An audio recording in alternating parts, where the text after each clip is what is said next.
Good afternoon students, कैसे हैं आप लोग। आई होप आप सब घर पे सेफ होंगे, सुरक्षित होंगे और लॉकडाउन का फॉलो कर रहे होंगे। आज हम लोग बात करते हैं मार्केटिंग के बहुत इंपॉर्टेंट टॉपिक की, जो है ब्रांडिंग। चाहे डोमेस्टिक मार्केटिंग हो चाहे इंटरनेशनल मार्केटिंग हो, दोनों में ही ब्रांडिंग बहुत इंपॉर्टेंट होती है। ब्रांडिंग हम क्यों यूज़ करते हैं, ब्रांडिंग का क्या इंपॉर्टेंस है, तो आइए आज हम क्लास में जानते हैं।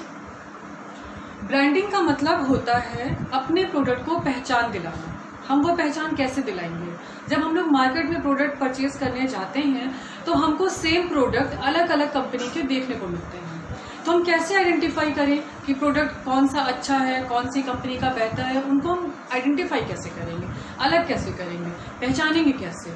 उसके लिए नाम आता है ब्रांडिंग।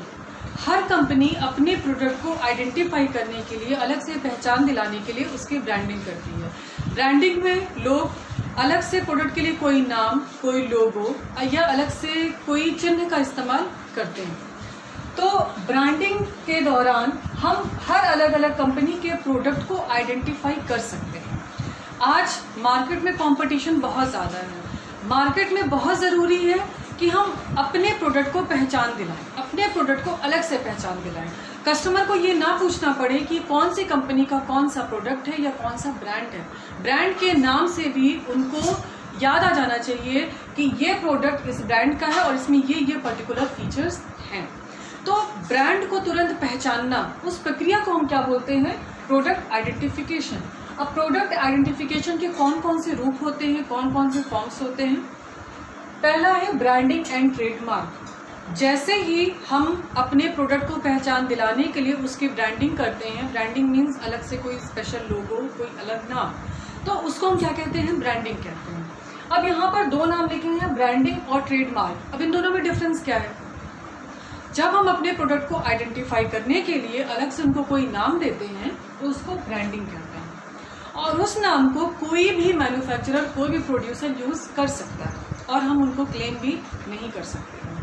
यहाँ पर बात आती है, नया कॉन्सेप्ट आता है ट्रेडमार्क। जब हम अपने ब्रांड नेम का रजिस्ट्रेशन करवाते हैं under trade and merchandise marks act 1958, तब वो ब्रांड नेम किसमें कन्वर्ट हो जाता है? ट्रेडमार्क में।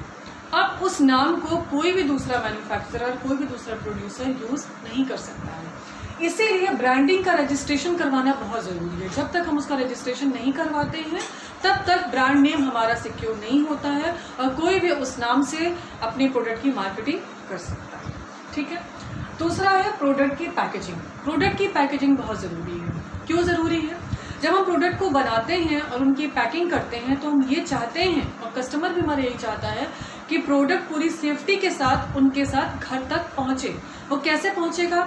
हर प्रोडक्ट का अलग अलग नेचर होता है, तो हर प्रोडक्ट को सिक्योर करने के लिए हम उसकी पैकेजिंग करते हैं। जैसे टूथपेस्ट को पहले ट्यूब में पैक किया जाता है। ऑयल को पहले एक सील बंद पॉलीथिन में पैक करते हैं या एक सील बंद बॉटल में उसको हम पैक करते हैं। कोल्ड ड्रिंक भी सील बंद बॉटल में उसको हम पैक करते हैं। तो ये एग्जांपल्स हैं पैकेजिंग के। ऐसा क्यों होता है? हर प्रोडक्ट का नेचर अलग अलग होता है, उस नेचर के हिसाब से हमको उसको सेव करना होता है, सिक्योर करना होता है। क्योंकि कस्टमर हमसे प्रोडक्ट खरीदता है और अगर रास्ते में ही वो प्रोडक्ट खराब हो जाए, खुल जाए, तो उस कस्टमर का पूरा नुकसान हो जाएगा और प्रोडक्ट भी सेफ नहीं रहेगा।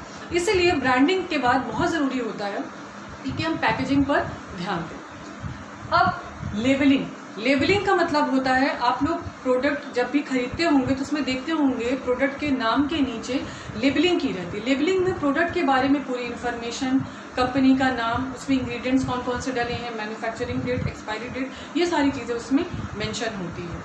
तो ब्रांडिंग में लेबलिंग भी बहुत इंपॉर्टेंट होता है। ब्रांड में तो हमने उसको नाम दे दिया, बट लेबलिंग में हम प्रोडक्ट के बारे में सारी इन्फॉर्मेशन दे रहे हैं जो उसके पैकिंग में लिखा होता है। तो जैसे ही कस्टमर उस प्रोडक्ट को देखता है, खरीदता है, तो उसके लेबलिंग में उस प्रोडक्ट की कंपनी का नाम और उसके बारे में सारी इन्फॉर्मेशन देती है। तो एक अच्छा तरीका है मार्केटिंग का अपनी कंपनी के बारे में जानकारी देने का। इसके बाद है वारंटी और गारंटी।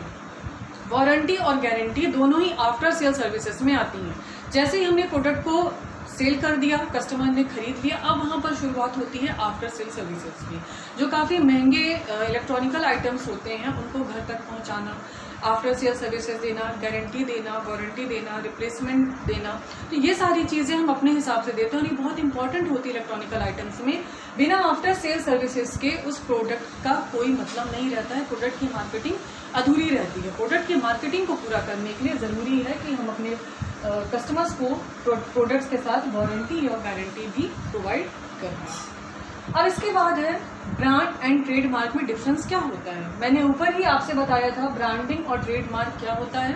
अब हम ये जानेंगे डिटेल में कि ब्रांडिंग और ट्रेडमार्क में मेनली डिफरेंस क्या क्या होता है। पहला, रजिस्ट्रेशन। ब्रांडिंग में रजिस्ट्रेशन नहीं होता है बट ट्रेडमार्क में रजिस्ट्रेशन होता है। कहाँ पर? Under trade and merchandise marks act 1958 के तहत हम अपने ब्रांड का रजिस्ट्रेशन करवाते हैं और रजिस्ट्रेशन करवाने के बाद वो ब्रांड नेम पूरी तरीके से हमारा हो जाता है और उसको कोई भी प्रोड्यूसर यूज नहीं कर सकता, उस नाम को यूज नहीं कर सकता है। दूसरा है कॉपी। ब्रांडिंग की कॉपी की जा सकती है बट ट्रेडमार्क की कोई भी कॉपी नहीं की जा सकती है। अगर कोई कॉपी करता है तो हम उनके ऊपर क्लेम कर सकते हैं, केस कर सकते हैं। स्कोप। ब्रांडिंग का स्कोप कम है बट ट्रेडमार्क का स्कोप ज़्यादा है, क्योंकि ब्रांडिंग में केवल हम उसको ब्रांड कर रहे हैं, रजिस्ट्रेशन नहीं करवा रहे हैं, तो उस नाम से कई सारे लोग अपने प्रोडक्ट्स को सेल कर सकते हैं, इसलिए इसका स्कोप लिमिटेड है। बट ट्रेडमार्क में इसका स्कोप बहुत ज़्यादा है, केवल हम ही उस ब्रांड नेम का यूज़ कर रहे हैं। मार्केट में कोई भी दूसरा पर्सन, कोई भी दूसरा मैन्युफैक्चरर उस नाम से प्रोडक्ट को सेल नहीं कर रहा है। All brands are not trademarks. सभी ब्रांड्स ट्रेडमार्क्स नहीं होते हैं बट सभी ट्रेडमार्क्स ब्रांड्स होते हैं। ये सबसे बड़ा डिफरेंस है। सारे ब्रांड्स ट्रेडमार्क नहीं हो सकते हैं। जो ब्रांड्स का रजिस्ट्रेशन हम करवाते हैं केवल वही ब्रांड इसमें कन्वर्ट होते हैं ट्रेडमार्क्स में, पर ट्रेडमार्क्स ब्रांड्स नहीं होते हैं। यूज। इनका यूज कैसे होता है? अपने प्रोडक्ट को आइडेंटिफाई करने के लिए, पहचान दिलाने के लिए। इसके बाद है मेथड्स ऑफ ब्रांडिंग। ब्रांडिंग के मेथड्स कौन कौन से होते हैं, किन किन तरीकों से हम अपने प्रोडक्ट को पहचान दिला सकते हैं।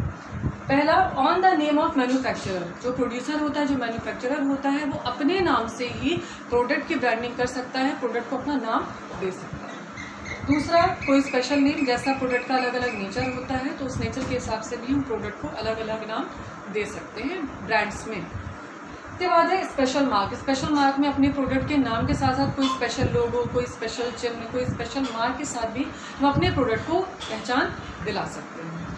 इसके बाद है इसेंशियल्स। इसेंशियल्स क्या क्या होते हैं? ब्रांडिंग में क्या क्या चीज़ें जरूरी हैं जो ब्रांडिंग को इफेक्टिव बनाती हैं। सबसे पहले सिंपल एंड शॉर्ट। हमारा जो ब्रांड नेम रहे सिंपल रहे, शॉर्ट रहे, छोटा रहे। क्यों? जिससे कोई भी कस्टमर आराम से उसको सुन सके, याद कर सके और प्रोनाउंस कर सके। Easy pronouncement. आराम से अगर नाम छोटा होगा, सिंपल होगा तो कोई भी कस्टमर, मैन्युफैक्चरर उस नाम को यूज कर सकता है, प्रोनाउंस कर सकता है, बोल सकता है और लिख सकता है। रिकॉग्नाइजेबल।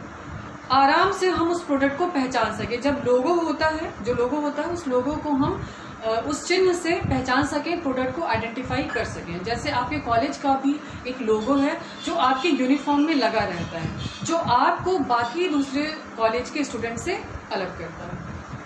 मेमोरेबल। ऐसा नाम, ऐसा लोगो जो लोगों को याद रहे, मेमोरेबल रहे, ध्यान रहे।